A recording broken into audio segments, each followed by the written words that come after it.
Good evening, everybody. Welcome in. Hope you're all well. Let's get the old background tunes going. You are joining us for the Tottenham Hotspur versus Newcastle United match preview and prediction. If you're new around, do give the channel a like, subscribe if you're new, and also hit the notification bell too, so you never miss any future uploads. So we're just going to dive straight into it. We've got a special guest with us, just jumped in. So let's flick over to the other screen and get this preview up and running. So we're going to jump over here. There's me. So there should be a Harry too. There he is. Hey, Harry, how you doing? Oh, I'm very good, thank you. Thanks for having me. You all right? Yeah, not too bad, not too bad. Just had a nasty cough, so I had to get over that. Not good, not good. Also, you've not been all that well as well. No, he's still got a cough lingering, but the flu's gone, which is good. That's good. I hate being ill. Not good. So Tuesday, we finally meet again. 7:30 at kickoff at Spurs' ground. Match day 26. It is going to be live on TNT Sports for anyone wanting to watch it live. Bit to it. So there you go. Yep, Tuesday 10th at Tottenham Hotspur Stadium.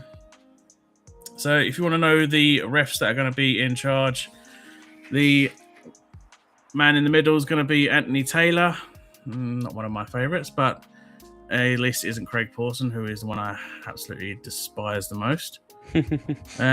First and second assistant is Gary Beswick, Adam Nunn. Fourth official, Gary Ward. On VAR, you have Nicholas Hopton, and VAR assistant, another one I'm not too keen on, is Stuart Atwell. Any refs you personally don't like, or any of them you don't personally like? No, if I'm honest with you, I understand why people do focus on officials, but I'd rather focus, like in, for example, my club Tottenham's case. I think there's a lot that we need to improve on. So for me, listen, I don't like the way that officiating's going, but I don't think it's down to individuals. It's down to rules. We saw in the Liverpool-Man City game just a few minutes ago. Saw it today that sometimes common sense has gone in football. I think it's completely gone, in fact. And I know rules are rules, but also there is common sense, and that has gone out of the game. But no, I don't like to focus on individuals. And we know what the state affair of refereeing, but no, I think both Tottenham and Newcastle have more things to worry about. They're not doing well themselves, with or without officials. Pretty much, yeah. We're both in the bottom half of the table. We're not places that either of us should be at. Oh, not hitting the best of form. We have a horrific away form. I think you actually do pretty well away. It's gonna be a weird one. So the season so far, Tottenham sitting in 15th place, Newcastle in 12th. Tottenham with 7 wins. We have 9. 8 draws for Tottenham to our 6. 10 losses each. We've both scored the same amount of goals with 35. Average goals per match, we've both got 1. Average goals conceded, we both have 1. Our expected goals, Spurs have 25.55 to our 37.41. I don't see how that is. XG per 90, 1.02 for Spurs, 1.5 for Newcastle, and we both have 7 clean sheets each. Do you feel that should be better there, Harry? Do you think you should have some better results there? I think the table is probably a fair reflection, although frustrating. I don't think the table lies very often. I think for both sides, it's frustrating and often fine margins. And like for Tottenham's case, score 1 more goal in every game, and we find ourselves in 4th position. So incredibly frustrating, and just injuries for me have been the big issue. And then boom, we don't help ourselves. That Romero go and get suspended for 4 games, his second red card this year, and misses games at Newcastle, North London derby against Arsenal. So some things are within our control. The January window was within our control, and we've done nothing. So now we face you guys with what looks like 12 senior players, more than we had against City in the second half, 11. And that's not an excuse at all, because the club has an opportunity to act in January. So it's not an excuse, but an explanation, I think, to why the manager needs more time. So it's not good. And the reality is we're 6 points away from the drop. We've got you guys. You've got Palace coming up, who I think turned a corner today against Brighton. Liverpool coming up. It could get really nasty for Tottenham if we're not careful. It could get worse, could go lower. And Opta predict us to finish where we are now, in 15th position, and they're really positive. So that tells me that the general feeling is that Spurs could get dragged into a dogfight. I can't see us finishing above the likes of Leeds United, and that's the sad reality at the moment. So for Tottenham, not a good situation at the moment, and Frank being saved by Europe. I try to be a positive Spurs fan, but it's not been good so far. And for you guys and Eddie Howe, it hasn't been good. I liked how honest Eddie Howe was in his interview. I think he says the right things. That honesty is refreshing, but in reality, both clubs need to turn around their situation. Yeah, I totally agree on that one. I found it quite. Don't know if you found it quite. What's the word? Weird how Frank said in his press that what was it about Romero, but then he was corrected by the journalist by saying he's actually been sent off many times. When I think Frank said that he's more disciplined or something like that. Not a good look. No, he just said he hasn't got that many red cards across his career, but since he's come to the Premier League, nobody's got more red cards than Crusher Romero. So, Frank didn't know that, which is again poor. And excuse me, goes back to what I was saying, the other day to you, that Frank just what he says on top of the performances and results just don't help him. When you idolise Arsenal most weeks, when you are seen holding an Arsenal Cup that you don't know about, and then just lazy comments. He just doesn't think, and he goes and says things like, "I've never had criticism or hate from a fan to my face." But then he goes and gets booed pretty much every game after that, and then taunts and chants in the game that we're sideways backwards Tottenham. He's getting sacked in the morning from our own supporters, and it's not been nice at all. It's been horrible. There's a big toxic divide.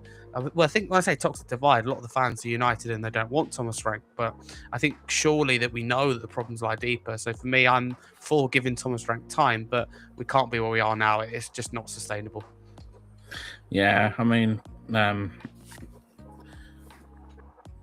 with Ange, it was a slow start. But he did say he'll win something within 2 years. You got that 2 years, and he did in fact make good on that promise. Frank, I mean, I've now fallen off the fence now with Eddie Howe. Me personally, I want Howe gone.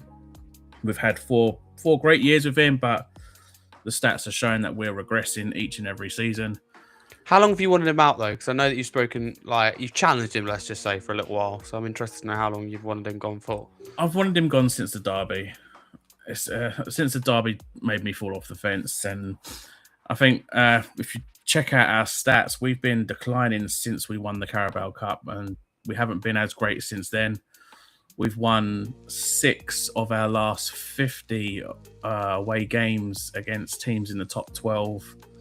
We've only won once in the last 8, and we all think that it's down to the tactics. We've constantly been using the 4-3-3, same tactic for the whole duration of Howe being at the club, and we think it's just gone stale. Teams have just worked us out, and we're not changing things up. Yes, at times he will go for that 5 at the back, but as many of us would know, when we was under Steve Bruce, we'd always play that 5 at the back, and the 5 at the back just does not work for us. We hate using 5 at the back.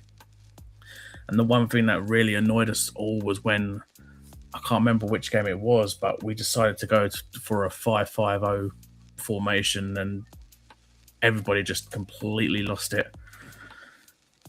We're playing players out of position. We've got no choice but to play players out of position with the amount of injuries we have, and didn't even bother to strengthen in January. Just found out that Jamal Lascelles played for Leicester, made his debut for Leicester yesterday, and he kept spouting that he wasn't mentally, or his body wasn't ready for playing, yet he's gone and started a game. He could have played at any point and helped us out through these injuries, and since leaving, he's not even put out a thank you statement or any kind of statement. So there's something's gone wrong behind the doors on that one. I don't know. Are you on the fence with Frank, or are you still quite happy with him being in? I have to be careful how I go about it because I'd say hate for it if I'm honest. But for me, with Thomas Frank, I am behind him because I know that he's a good coach, and I recognise that it's a big step up from Brentford to Tottenham. But for me, you need more than boom, just a few months to prove yourself. For me, you need 1 to 2 seasons. I have no problem with the club re-evaluating the situation in the summer, but my point is, why bring an interim in now? Apart from a new manager bounce, which could be enough to save Tottenham, don't get me wrong, from getting into anything nasty. And I'm one of those fans that believes we're not currently in a relegation battle, but if we're not careful, we could get dragged into it. Whereas I think if you speak to the majority of fans, Jay, I think they think that we're actually in a relegation battle, which is a sad reality, really. We finished 4th in the Champions League table. That's what this club is capable of. But I view it as Thomas Frank has been asked to build a mansion with tools that are not good enough. They're broken, they're out of date, they're not as good as what other competitors have got, and it's just been set up to fail, in my view. But just because he's been set up to fail, hasn't been backed, and he's been given a bad hand, doesn't mean that he's necessarily doing a good job, because he's not. He needs to be doing better, absolutely. And like we see similar types of goals, like the first goal we conceded against Man United, is a familiar story for us Spurs fans, because Frank has this tactic and belief which is wrong. He views that the shots outside the box as low XG chances. He believes hold your position and don't come out and press. These are his own words, as well as my own independent analysis. That is hugely concerning because all the goals we concede are outside the box. We've lost our threat from set pieces. The things that do concern fans, but I'm behind him because I know it's fine margins. At Bournemouth, we concede 97th minute. Man United, for me, we just 1-0 down. We stay in the game. If Romero had been on the pitch, it would have been a different game in my view. I think we could have. Not going to say we would have, but we could have got a draw from it. We're 0-0 technically at 29 minutes. I personally think that game ends 1-0 United or 1-1 if Romero is still on the pitch. And that isn't in the hands of Thomas Frank. I know he would in the captaincy. I know it's his player, but things like that are what's costing us at the moment. And we shouldn't be in a situation where we're having to put square pegs in round holes. But again, it is down to Frank, because Frank can turn to the youth academy. I'd rather play some of the youth academy that are ready occasionally than play square pegs in round holes. And what I mean by square pegs in round holes is Yao Polini at centre back, Archie Gray at right back, Xavi Simons hung to dry at left wing, Colin Wani on the wing. Things like this are just where it actually negatively impacts the team. It's like playing with 1, 2, 3 less players. That's how it feels like. So for me, this isn't an excuse. I'm not an Arsenal fan, right? Or a fan like that goes, oh, this is a crisis. It's, it's against us. It is a crisis, but it's a self-inflicted one by not acting in the January window. So the blood is on the hands of the owners and the board, and I would go as far as saying that. And that's why I'm behind Thomas Frank, because the manager is not the main problem at Tottenham. They can be part of the problem, but they're not the main problem. I've learned that a long time ago. Fans should know that by now. So I am behind him on the basis of people not doing their job above him, but it doesn't mean that he should get away with murder at the same time.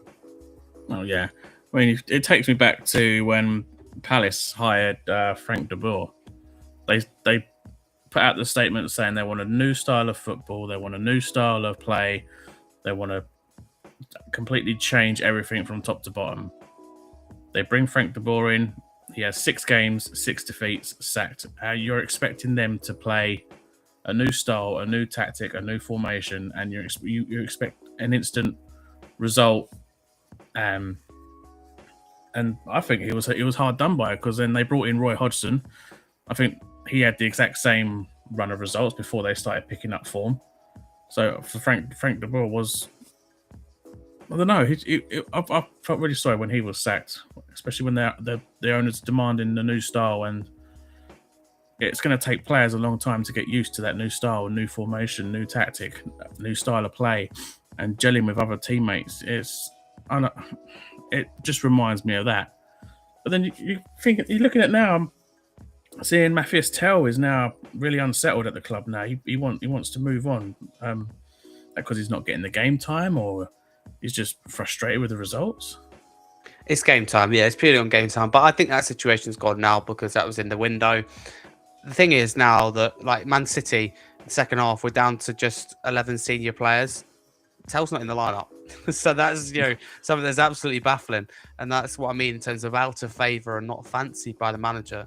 There's your pure example of that. And again, we're playing the likes of Wan Byfield from the academy over Matis Tell, completely different position. But the point is, in terms of pipeline, in terms of order of players being played, that's just a good example of that. Again, it's not the perfect example because they're different positions, but Tell's a player that for me has improved. He showed a lot of promise. I get it a little bit because if we set up with a back three or the way we set up, I think it's a priority to have Alderweireld, Simmons and Solanke in the lineup, which instantly makes it harder for Tell to get in there because already that's, three of your kind of front four, let's just say, picked. So for Tell, it's extremely difficult. But for me, it should always be Tell over Wani. I think Tell wants it a lot more. I think it's got a lot more quality. I actually think Tell's a talent. I'll say it on here. I think Tell's a talent that needs to be nurtured and needs to be looked after in the right way. And I wasn't sure when Tell come to the club. I was like, okay, there's a sign of something here at Bayern. But from what I've seen at Spurs, I think Tell's a talent. But he's got to be used in the right way by Thomas Frank. And I like Frank. I've been a Frank admirer and backer, go as far as saying that. But he's mishandled Tell, and the treatment of Tell is unacceptable because it's not helping the team. If we utilise Tell, it benefits Tottenham, and we're not utilising Tell to the best of our ability. I'm not going to sit here and say Tell should start every game, but I do not want to see the likes of Kolo Muani, at right wing, at left wing, over Matis Tell. That for me is just as close as unforgivable. So Tell for me has been bad-handed. He's been mistreated by the manager, and I think Frank's a good coach, but please, I wish he would get Tell more game time and trust him just a little bit more. Yeah, I fully agree on that one. I've always said for a good number of years, Matis Tell is a huge talent. When he was coming through the ranks at, Bayern, he's absolutely amazing. He's definitely one for the future.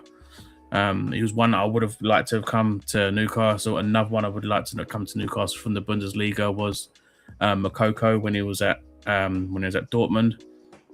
Blistering speed, great finisher, very young talent. But Tell, I see more of a winger type player in him. But he is absolutely brilliant. It puzzles me why he's not getting more game time at Spurs. Is he struggling to adapt to the English league, or is he just not favoured by the manager? Then you're missing out on a huge talent that could potentially do well for the club if given a run of games, and then you could get a huge return on the player down the line if he was to move on, or if he can bring success to the club. Recent form for both sides. What do you make of your recent form?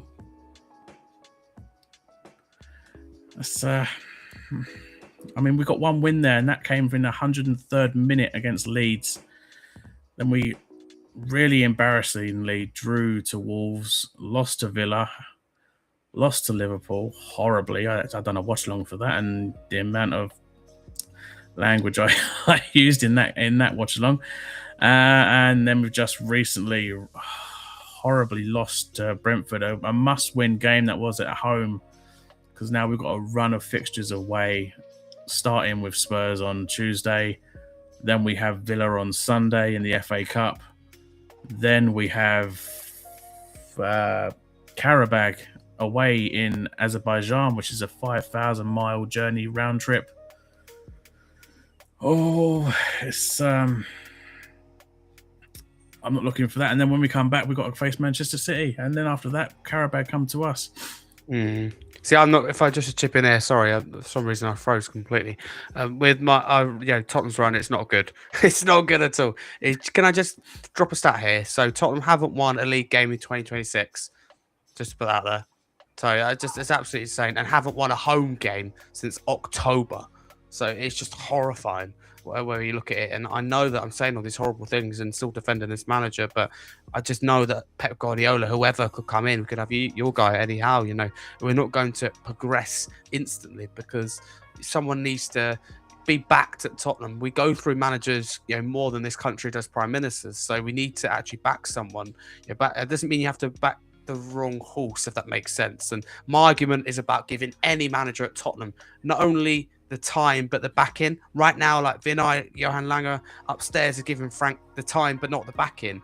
But just because I'm calling for time and backing doesn't mean you back the wrong horse, if that makes sense. And I think Frank's the right horse, especially for the short term.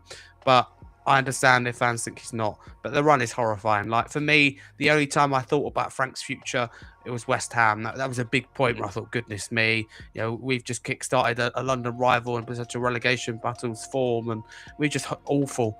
And Burnley, I know the result doesn't look good, but the performance was really good in that game. The second half performance against City was excellent.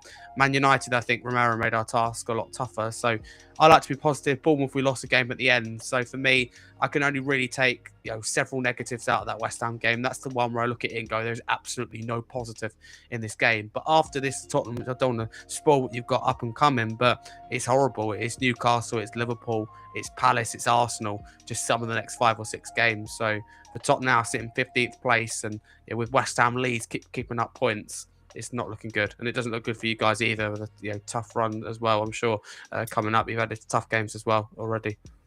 Yes, and with our away form, we've only won 2 games away this season, and our next run of games, 4-5 games, are all away fixtures. Oh, shoot, I'm not looking forward to that one bit. But here's one for you. They say it about Newcastle as well, so I'll relay it over to you as well. Would you say that Frank would be better performing had you have all of your injured players still in the team? Yeah, absolutely. I mean, no doubt about that, because like we're in a situation where 12 are expected to miss for your game, and look, of course, some of them aren't important, but a lot of them are. Madison, Kulusevski, Bergval, Kudus, Bentancur. These are just some to name a few. The list goes on, and it's horrifying. And we're missing, for example, both sets of fullbacks as well with Doggy, Porro, and that's the way I look at it. Like, we miss both sets of wingers, both sets of fullbacks, but you've got injuries as well, so that's why it's not an excuse. Players like Livramento are absolutely key. Spurs have 12 players out at the moment, in all honesty, still look stronger than the team. Well, that's a bold statement. Neither side look good, but big up Wacky. Thank you for commenting here on Jay's stream. But no, listen, I think we'll be in a lot. Oh, he's West Ham fan. Oh, there we go. That's interesting to get the outer perspective, then. I do apologise, Wacky. Well, good win for you at the weekend, and a lot happier than me and Jay are. Let's just put it that way. And I'm worried that you guys could catch us. You look stronger than us. Let's put it that way. But no, listen, I'm concerned coming up, but I think if Frank had all these tools available, I believe we'd be inside the top 8. I'm not one of those fans that go, oh, we'd be 3rd or 4th. I'm not, look, take the Spurs tinted glasses off, take your Spurs hat off. We'd be in about 8th position, in my honest view. We wouldn't be where we are now. But the reality is you're never going to have everyone fit. This board, these owners had an opportunity to react to the injuries. And I'm not like, listen, we got injuries halfway through the January window. They're very difficult to react to. I get it. It's a short window. It's a tough window. Not many clubs will let players go without a replacement.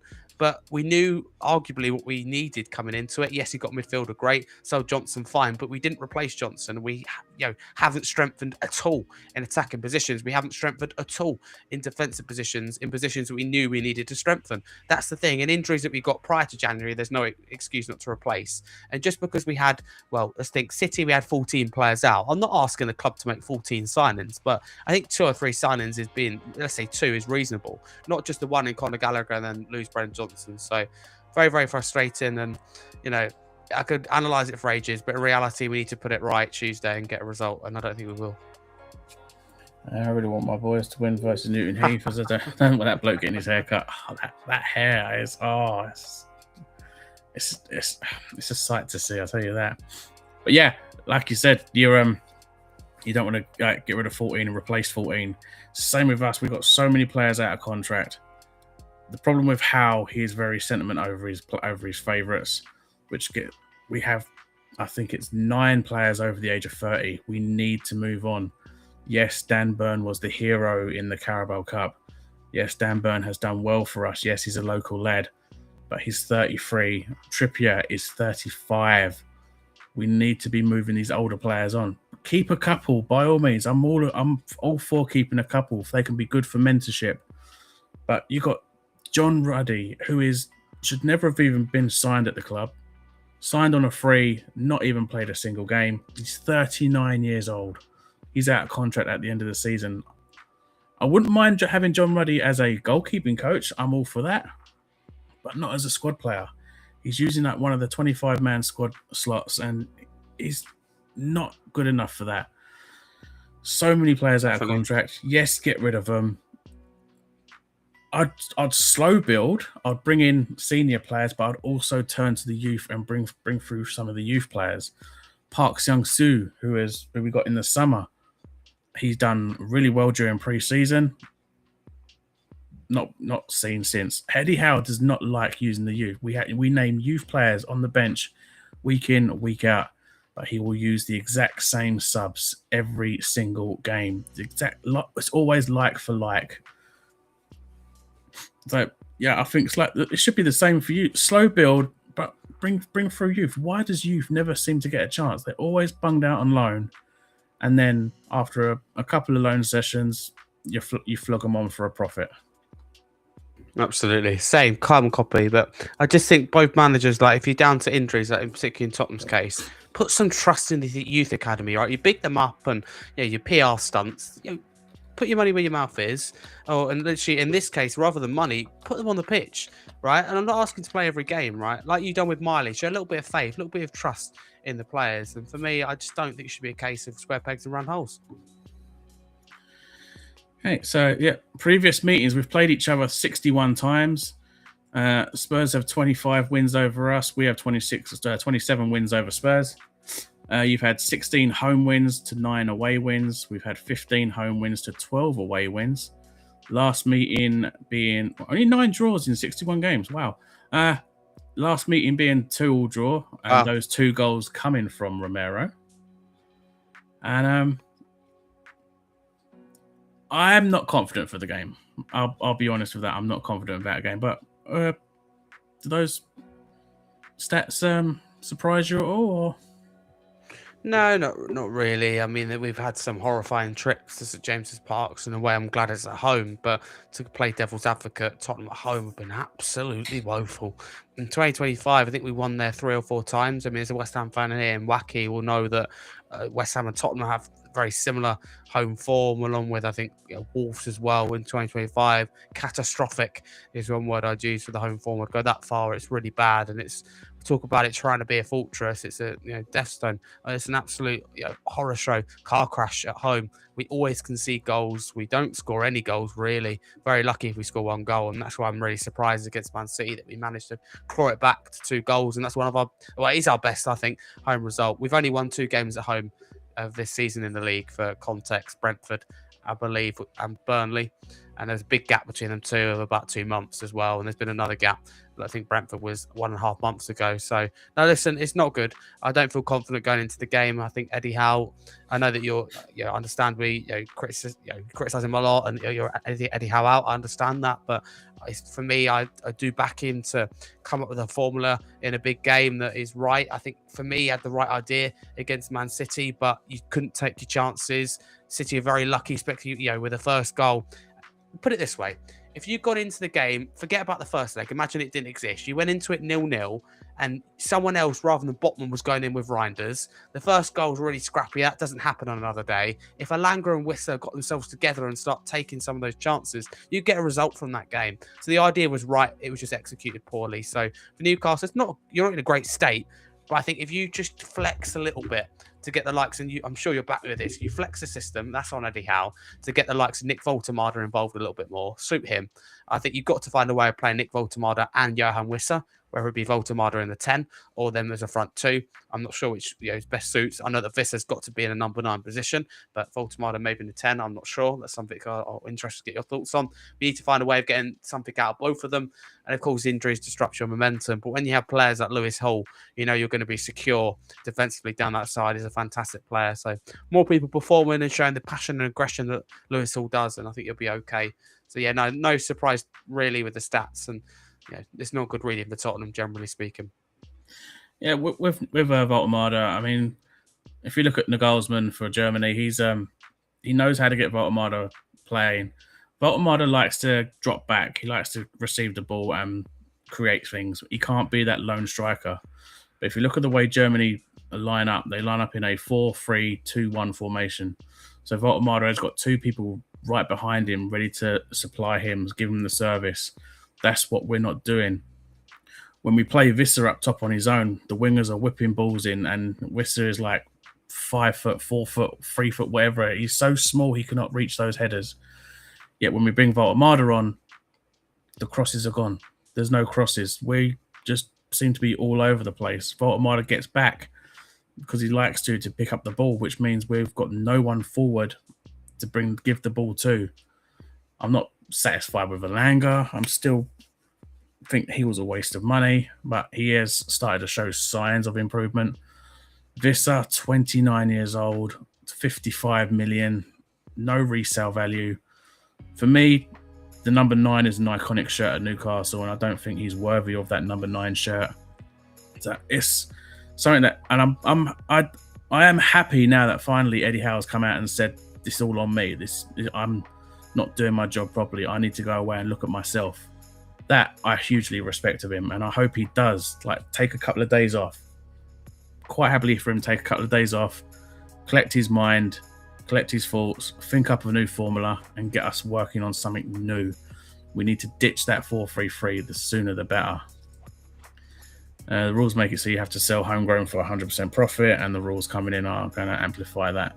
Also, I don't get when games are done at 3 or 4 down on aggregate. Why Eddie didn't throw the kids on? Exactly. Quite honestly, if we hammer Karabag in Azerbaijan, then I'd put out a youth team for the second leg. If knowing that the first leg was already done by, I would have played the youth in the second leg against Man City, knowing that it was already pretty much written off, being 2-0 down, and the game was already over after 7 minutes when Man City made it 3-0 on aggregate. But the insights: Newcastle are unbeaten in the last 7 meetings with Tottenham, winning 5. That's got to be concerning. Very, very, very concerning. Not good. Christian Romero became the first player sent off twice in the Premier League this season. He has to get mentioned at some point. Newcastle sit 12th, but rank 6th in the expected goals table, underperforming by 6 positions. Newcastle have dropped more points from winning positions than any other Premier League side this season. We have dropped 19 points from winning positions this season so far. I think that's down to not nailing the number 1 goalkeeper for me, and putting the backline needs trust in the goalkeeper. If there's no trust between the goalkeeper and the backline and the goalkeeper, you concede goals, you don't hold on to leads. And when you're chopping and changing your goalkeepers, I mean, often you think it's a good idea, we have 2 okay goalkeepers. It doesn't often work. You need for me, very clear number 1 and number 2. Of course, you need the number 2 to be able to be, capable and step in and do a job. But like at Man City is the perfect example. Donnarumma was always going to be the number 1 for the foreseeable, for now anyway. Until that he retires, he's going to be the number 1 or drops off a cliff. And James Trafford is really capable of stepping in as a number 2, but he's also always going to be a number 2. It's very hard to get the balance right. Liverpool had it, Kelleher when they had it there, and not many clubs do. But for Arsenal, it didn't really work. With their situation, having 2 strong goalkeepers, it was caused a problem, if you remember, for a long while. So for you, holding on to leads is something that Eddie Howe's usually been good at, but it's a problem for you guys, and injuries is a big part of that. Constantly losing your full-backs, particularly Livramento, and constantly losing your centre-backs is not helpful in coming back from injury. So nail down that goalkeeper and back line, and nail down that midfield. And again, injury dependent. Someone like Ramsey, for me, should be in the lineup a lot more often. Yeah, and go back to what Keith Downey said in his latest video, that he just thinks that mainly the players are knackered. They're absolutely shattered. They're playing week in, week out, the exact same team, the exact same lineup. This is why we need to turn to youth to put some fresh legs out there. Because you look at Trippier against Brentford, he was so far back trying to run but leaving so much space open. It's just. He's past it. They're knackered. Absolutely. Well, yeah, 35. He hasn't scored a free kick since the 3-3 draw against Man City 3 years ago. You clung on to him for a long while. He's a good leader, but mistakes are creeping in now. Top goal scorers in the Premier League only for both sides. Richarlison has 7, where Bruno has 9. That'll change. He's out. He's still a few weeks away. Yeah. Oh, it's going to be a difficult one. Well, there's there's your injury list. There's still names missing from that as well. I don't see a dog. I could be being blind here, but I think we've got a doggy to add to that as well. Oh no, he's on there. Take it back. He's on there. He's right. He's on there. About 5th one down. Oh yeah, there he is. Yeah, muscle injury. I know. It looks about right. Then it's not pretty, is it? And just to be clear, none of them on there are anywhere near the game. I think the quickest will be 2 weeks. So nobody there. Newcastle fans will be available. So hey ho. Jed Spence is doubtful, so we'll be having a late fitness test. I don't think he'll make it, but we have to see. Kraft, Shaw, Tino, Joelinton, Miley's doubtful. Oh, okay, he might actually possibly. Gordon, yeah. Injuries. This is how they're predicted. The predicted lineups are meant to be possibly. Would you agree with that? Would you change any of your players? Unfortunately, I do agree with it. But what it means is we're playing a 19-year-old in Sousa at a left back who is the 4th choice left back. But with 3 left backs out, it's that situation. So I thought whether we had too many left backs, but I guess I'm wrong about that. Archie Gray right back's done a great job, but was at fault for the second goal against United. Very similar to Szoboszlai in one of the goals against City. You just don't know the position well enough. You play players on side. You're not looking over your shoulder, but. No, I think that's probably what the lineup will be. I don't think there'll be any changes to that. I think that's quite realistic and the way that we'll play, and it'll be mainly defensive, which again is difficult to execute at home. So no, I think that'll be the lineup, but it never surprised me if Frank goes with the Moani instead, tries to get Moani in there over the likes of Odebear. But no, that does look about right. I don't think he'd go to his back 3. I'm hoping not. That's already square pegs and round holes enough with Gray in particular. So I think that's what we're seeing, coming up against a good side. I think, however, we definitely can get the better of Trippier, Sarr, Simmons, Sousa. There's definitely an area to target there. For Newcastle, I think 3 changes in that side for me. Barnsley needs to stay there because he's obviously the best left back we got. Willock I'll take out for Ramsey. Murphy I'll take out for Alanga. Yeah, surprisingly enough. Visser, not doing it for me. I'd put Voltemada in there. I'd like to see Leo Shahar be put in at right back, see what he can do. Other than that, squad's fine for me. Just a couple of changes in that. League form, as I said, Spurs are down in 15th. We are up in 12th. 33 points to 29. Spurs win, they could go up to 13th. If we win, we could possibly go up to 9th to be close to Derby Sunderland. Who will win?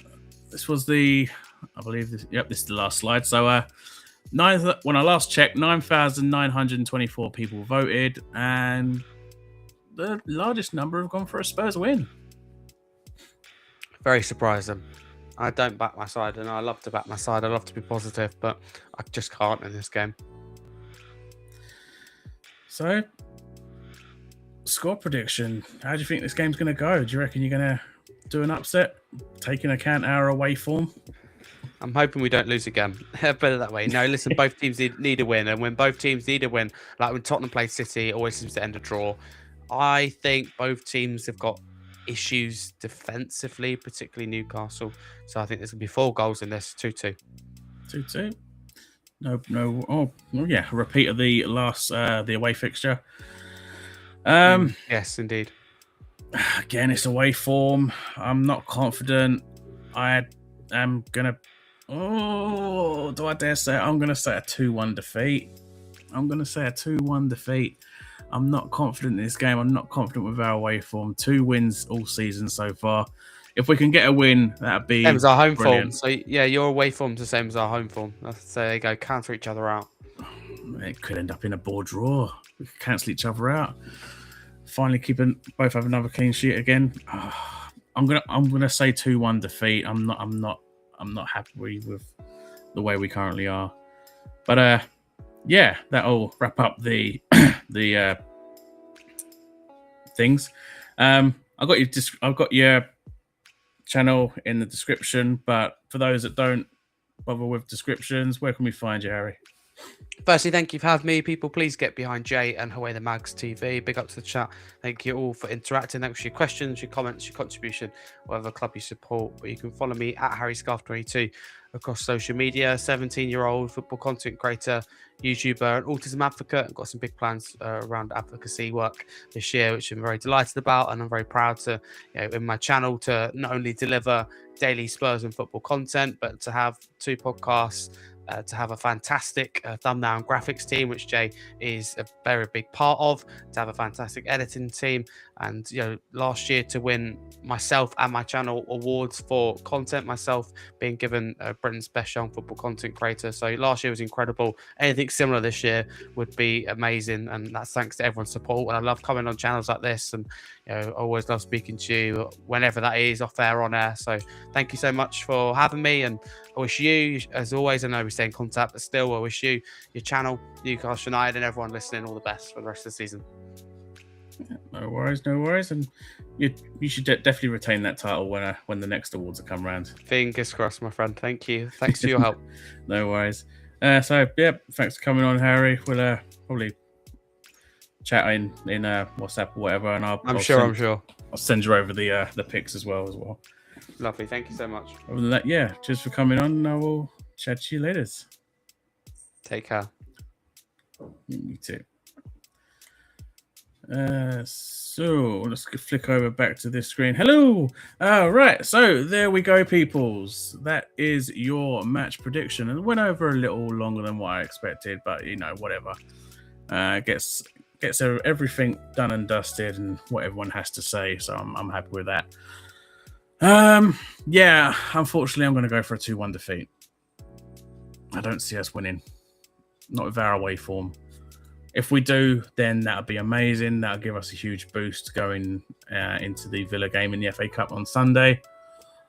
And also, hopefully, can do something against Karabakh over in Azerbaijan next week in the Champions League playoff first leg. Not looking forward to that one either, but Liverpool smashed them 6-0. Yes, it was at Anfield, but still they smashed Karabakh 6-0. I want to at least try and put in a dominant performance like that against them, at least get a good win, maybe a clean sheet as well. Not positive about that one as well, but we'll get around to that when it comes around. But other than that, Villa on Sunday, FA Cup. So I could probably put out an FA Cup preview on, Thursday, Friday. And we'll talk about that one, how depressing that's going to be. A huge thank you to Harry for coming on. Great guy, great content. Go check him out. You'll find his link in the description. Go give him a sub, go give him a watch, and always great to have him come on. It's getting quite a regular as well, especially for the Spurs content and all that. But other than that, that is going to be it. So I'm going for a 2-1 defeat. Want to see something better, want to see improvements, want to see a better performance, want to see a different formation, but I don't know that's going to happen. But so that has been your Tottenham Hotspur versus Newcastle United match preview and prediction. Again, do hit the thumbs up. Do subscribe if you're new. Hit the notification bell as well so you don't miss any future videos in the future. That's going to be it. Drop your comments down below as well. Comments good. Would you change any players in the starting lineup? Would you rest a bunch of players? Would you start the youth? Are you Eddie in? Are you Eddie out? Are you still on the fence? Let me know in the comments. I mean, it'd be just have a nice little chat about it. You ain't got to be mean. You ain't got to abuse people that are not agreeing with you. If you're Eddie in, then you're Eddie in. I respect that. Me personally, I am on the Eddie out wagon, but it could change if we can start putting in a performance. If Eddie Howe actually is going to go away and take a long, hard look at himself and think up a new formula and get us performing again, then, you know, it could change. At the minute, I am on the Eddie Howe wagon. God damn it. But yeah, that's going to wrap it up. If you're following me on, you know, X, there we go, X, at Hawaii Mags TV, I'll give you a follow back and you'll know on there when I'm going to go live next. Hopefully do an FA Cup preview on Thursday or Friday. You'll know on there when I'm going to do it. But yeah, description, find Harry's channel, give him a like, give him a subscribe. Anyone coming over from Harry's channel, you know, give a thumbs up, give a sub. We're on our way to 100 subs. Be great to get there at some point soon, eventually. And people that are in the chat, you know, spread the word. Tell other people to come and just hit the sub button. They don't have to. You don't have to watch. Just hit that sub button. Hit the likes as well.